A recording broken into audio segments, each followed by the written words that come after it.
This is Mac OS Ken. Hope for a smarter Siri, a new look at MacBook Neo sales, and lawmakers rally for Towson employees. It is Wednesday, the 3rd of June, 2026. I'm Ken Ray, and this is news from Mac OS Ken, brought to you by yours truly and sponsored by Notion, an AI-powered connected workspace for teams. Learn more about Notion's developer platform today at notion.com/macOSKen. This show is also sponsored by NordLayer, a toggle-ready network security platform built for today's business. Good or bad, the question for a lot of people today is not where do you work, but where do you not? Work used to happen at a business location during business hours. Now it happens whenever and wherever. Makes you versatile, which is good. Also makes you vulnerable, though, which is not so good. NordLayer tackles those vulnerabilities, giving you control over who can access your systems. NordLayer makes sure the hardware is hardware you trust, apps and services have your approval, and connections are secure. All of that with no new hardware and 24/7 support. NordLayer starts at just $8 per user per month. They've got special pricing for teams of 100 people or more and a special offer for macOS Ken listeners. Get up to 22% off NordLayer yearly plans plus 10% on top with offer code macOSKen-10-NordLayer at nordlayer.com/macOSKen. Try it risk-free with their 14-day money-back guarantee.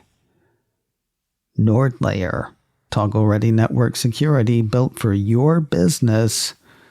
Get savings on top of savings with offer code macOSKen-10-NordLayer at nordlayer.com/macOSKen. I've ribbed Apple a bit heading into this year's Worldwide Developer Conference over expectations for a smarter Siri. To be fair,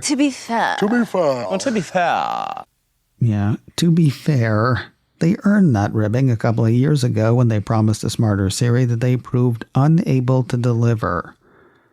That said, it's hard to imagine they won't deliver this time because remember how embarrassing it was last time? There's more than that to go on, though. Ben Lovejoy at 9to5Mac says Google's ability to deliver on Gemini, which it largely has, bodes well for Apple's smarter Siri. According to Lovejoy, tests to determine whether Google's agentic AI system Gemini Spark can deliver on the promises made on stage at last month's I.O. event show that, for the most part, it can. Since this is the model Apple will be using to power the new Siri, he continues, that's equally good news for the Cupertino company and its customers. What Google demonstrated, according to Lovejoy, was exactly the type of features Apple showed off in its concept video back in 2024, so, fingers crossed that whatever time this is the charm. Remember all the stuff I was saying yesterday about why a $6 drop in Apple shares on Monday that was likely tied to a low-cost laptop announcement from Dell was almost definitely an overreaction? Boiling it down, in case you forgot, Dell announced a starting price for a new XPS 13 of $699 or $599 during a back-to-school promotion aimed directly at MacBook Neo. That apparently sent some Apple shareholders scurrying for the exit, with some seemingly worried that the Dell machine might dent sales of Neo. Shares in Apple dropped 5 3/4, or roughly 2%, after the news. Now, I said that there were two reasons that the machine would not hurt MacBook Neo in my estimation. While Dell's offering is more full-featured in some ways, it's also got too many variables. You can jack up the price on the XPS 13 almost without trying.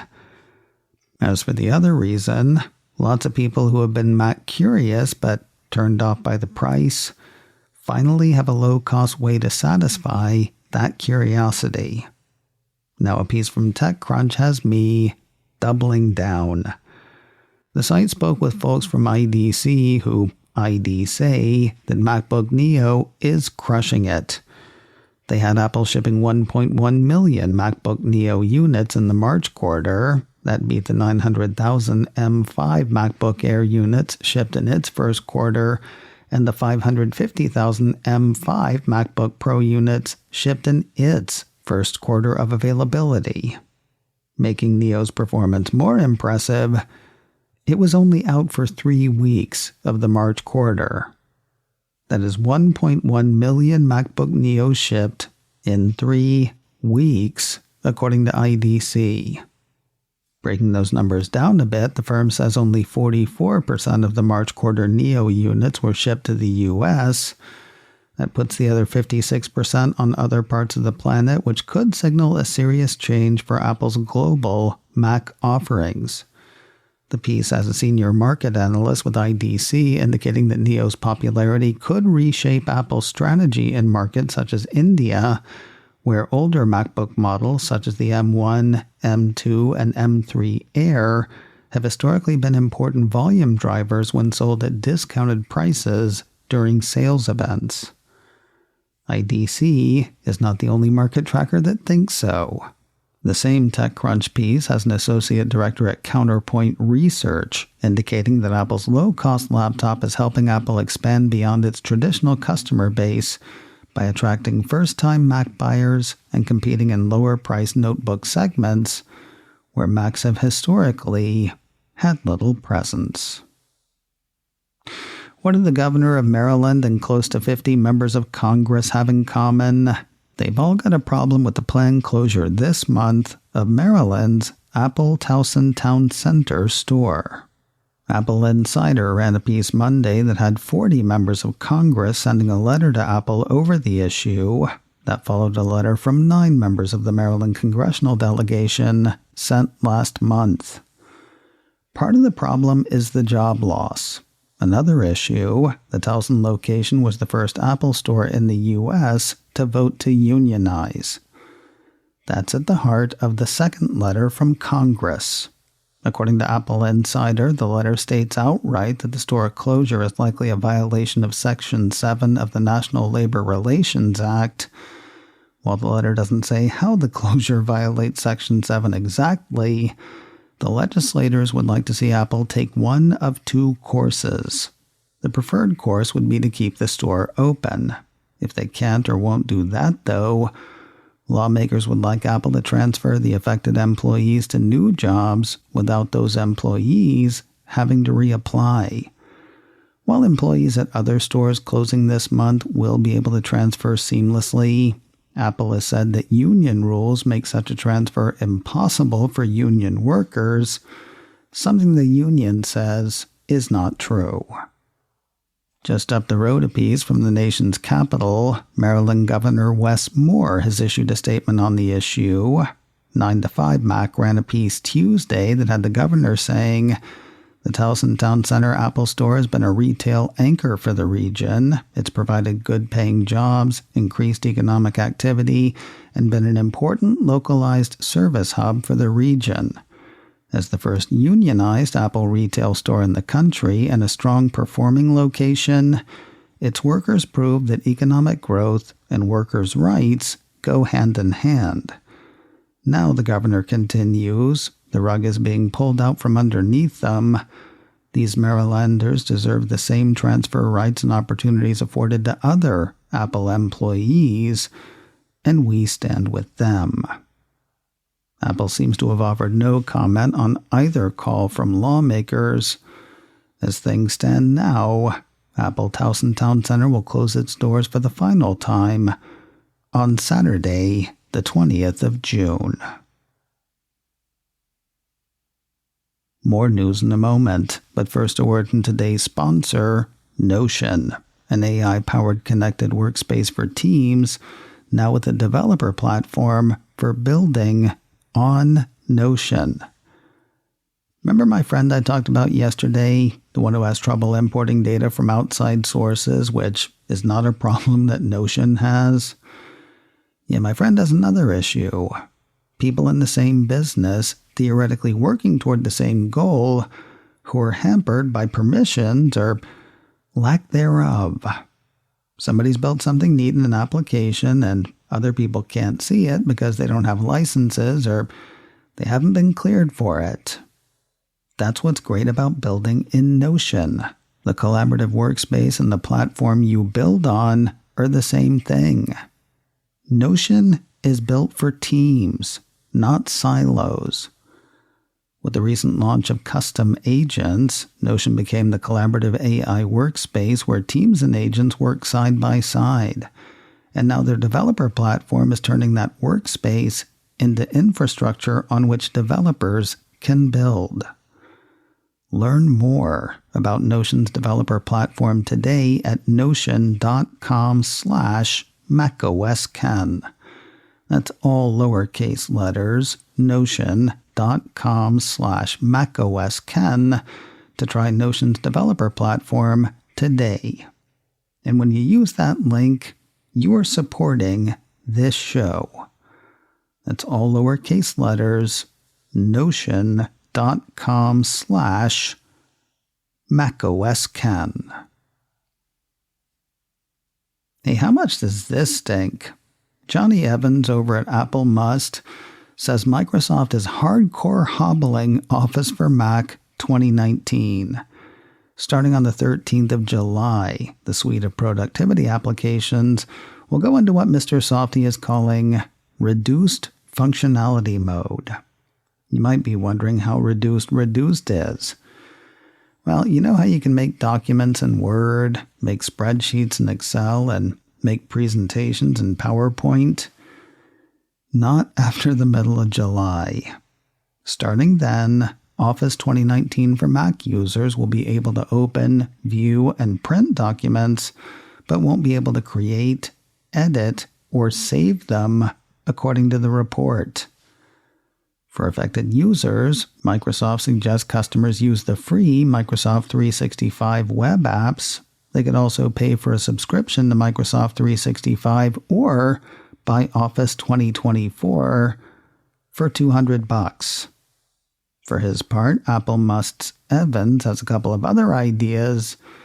Move to using Apple's own productivity apps, which include support for documents in Microsoft format so you can open, edit, and create them. Or move to LibreOffice, which he says is a fantastic productivity suite widely used by governments across Europe, which has the distinct advantage of being free. On your mark, get set, party people. In the words of Damon Killian, it's time to start running. At midnight Monday night, Tuesday morning, my Apple Watch reminded me about the Global Running Day Challenge. On the 3rd of June, it said, "The world runs as one." This Global Running Day record a running workout of at least 5K or 3.1 miles to earn the Running Day Award.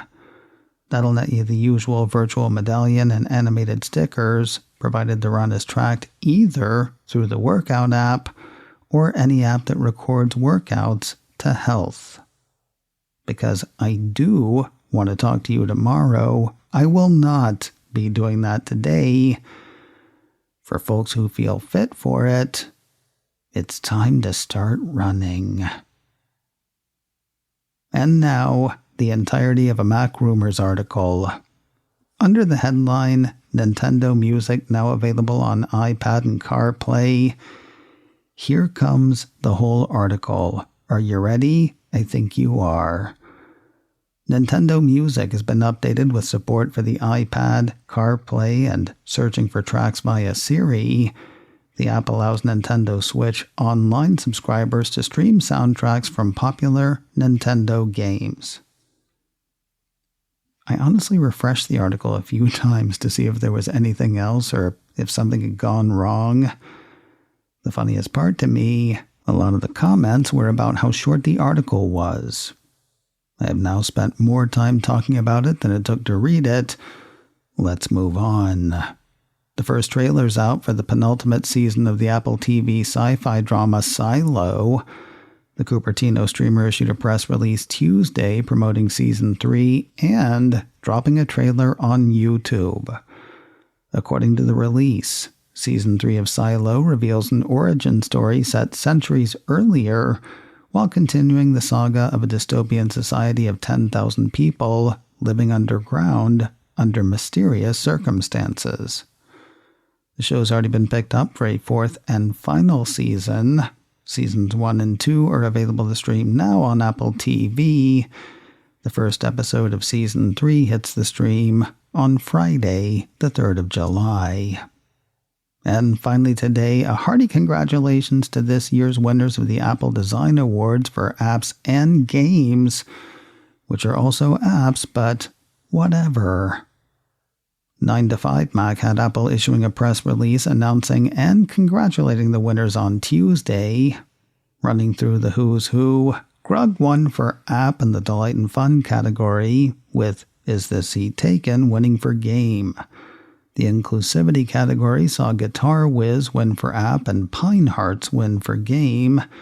For innovation, it was NBA, Live Games and Scores earning the app nod, while Blueprints was named for game. Moonlit, Moonphase Tracker was the winning app for interaction, with Sago Mini Ginger's Garden showing Mad Game. For social impact, Primary News In Depth took the honor for the app, with Consume Me doing the same for game. And rounding out the list, Tide Guide, Charts and Tables was the app honored in the Visuals and Graphics category, with Cyberpunk 2077 Ultimate Edition cleaning up on the game side. macOS Ken, brought to you by me and sponsored by NordLayer. Get savings on top of savings with offer code macOSken-10-NordLayer at nordlayer.com/macOSken. This show is also sponsored by Notion. Learn more about Notion's developer platform today at notion.com/macOSken. Advertising handled by Backbeat Media. Online at backbeatmedia.com. You can find me on Mastodon, macOSken at mastodon.social. You can also send me an email, info@macOSken.com. Until next time, that is news from macOS Ken. I'm Ken Ray.